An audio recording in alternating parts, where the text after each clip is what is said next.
దేవుని పరిశుద్ధ నామానికి వందనాలు. ఇది ఒక సంతోషకరమైన ఈ దినం. గనుడైన దేవుడు మనలను కుటుంబాలను ప్రేమించి గత సంవత్సరం ఇదే రోజున ఈ యొక్క మందిరాన్ని ప్రతిష్ఠించడం జరిగినది. ఒక సంవత్సర కాలం అంతా మనం ఈ మందిరంలో దేవుని ఆరాధించాము. ఆయన కృప వల్లనే మనం అందరం ఆరోగ్యవంతులుగా సజీవులు ఉన్నందుకు దేవునికి వందనాలు చెల్లిస్తున్నాం. సంఘం అంతా కూడా లక్షలుగా 50,000, ₹1,00,000, 2 లక్షలు, 3, 4, 5 కిటికీలు, డోర్స్, మెయిన్ డోర్, ఫ్యాన్స్, అలాగా ఎంతోమంది కూడా చాలా డొనేషన్లు ఇవ్వటం వల్లనే ఈ యొక్క మందిరం ఇలా కట్టబడినది. అటు కుటుంబాలందరికీ ప్రతి ఒక్కరు కూడా పేరు పేరున యేసుక్రీస్తు నామమున ధన్యవాదాలు, కృతజ్ఞతలు చేస్తున్నాం. ఇంకా చాలా కొరత ఉన్నది.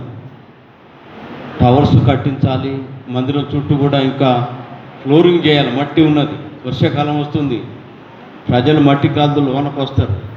కాబట్టి దయతో అర్థం చేసుకోండి. ఇది మన మందిరం, మన కుటుంబం. కాబట్టి మనకు చేతనైనంత చాలామంది చాలా దాతృత్వంతో చాలా డబ్బులు ఇచ్చారు. కానీ ఇంకా మిగిలిన వారు కూడా దయచేసి ఈ యొక్క మందిర సంపూర్ణత లేదు. కాబట్టి దీని యొక్క సంపూర్ణత ఉండాలంటే దానికి మళ్ళీ మన యొక్క కోఆపరేషన్ కంపల్సరీ అవసరం. దయచేసి వేరే విధంగా భావించకండి. చాలామందికి చాలా ఖర్చులు ఉన్నాయి, కానీ మన ఇంటికంటే ఇది ఎక్కువ ముఖ్యమైన స్థలం. ఇది ఒక సమాధాన స్థలం. ఇది దేవుని ఆరాధించే మందిరం. కాబట్టి ఇది ఘనంగా ఉండాలి, అందంగా ఉండాలి. కాబట్టి దీనికి ఒక వైభవం రావాలంటే, అందం రావాలంటే అందరూ ఇంకా 20 లక్షల పని ఇంకా మిగిలిపోయింది.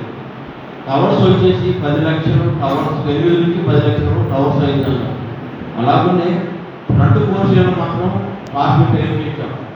ఈ ప్రక్క లేదు, మరి వాష్రూమ్కి వెళ్ళాలంటే మట్టి, దాంట్లో కొంత రోడ్డు వేయాలి.